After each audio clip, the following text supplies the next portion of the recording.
The weekend brought even more glaring evidence that Iran and its terrorist proxies feel emboldened to escalate their attacks in the Middle East.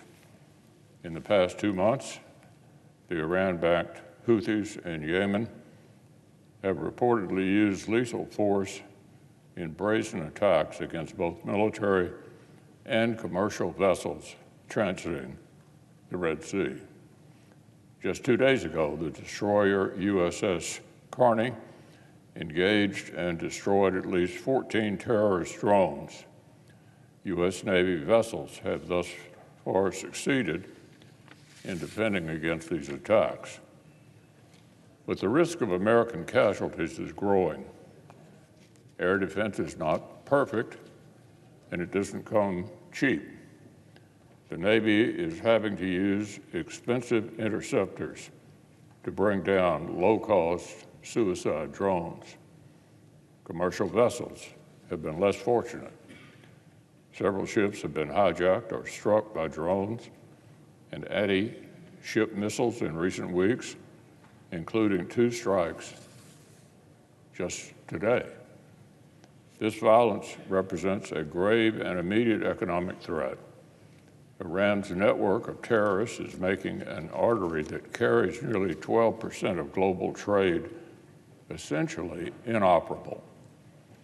In recent days, 4 of the world's 5 largest shipping companies have suspended operations in the Red Sea.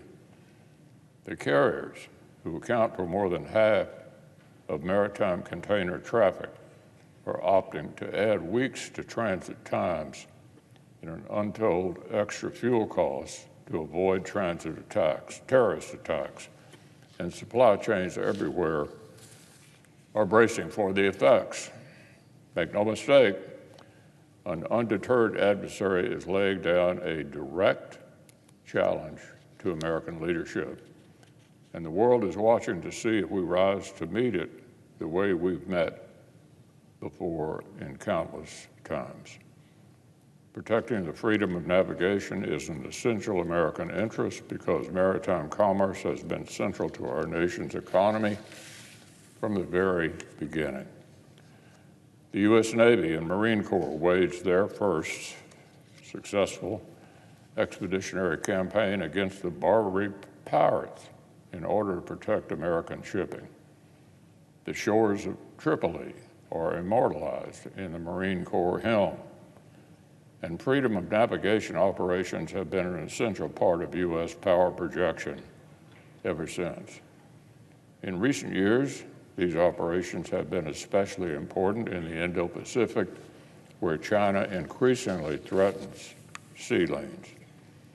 But let's be clear, if America conducts freedom of navigation operations as peacetime exercises, but fails to actually protect this freedom from immediate real-time threats, then we're just play acting as a global superpower. What's happening right now in the Red Sea isn't an exercise, it's a blaring siren that deterrence has failed. The United States and our allies and partners have a stake in defending the freedom of navigation. If we fail to take more serious action against Iran-backed Houthi terrorists, we'll embolden other aggressors to challenge this freedom everywhere and risk major consequences. Needless to say, our greatest strategic adversary and systemic rival is watching especially closely how we respond to this brazen challenge.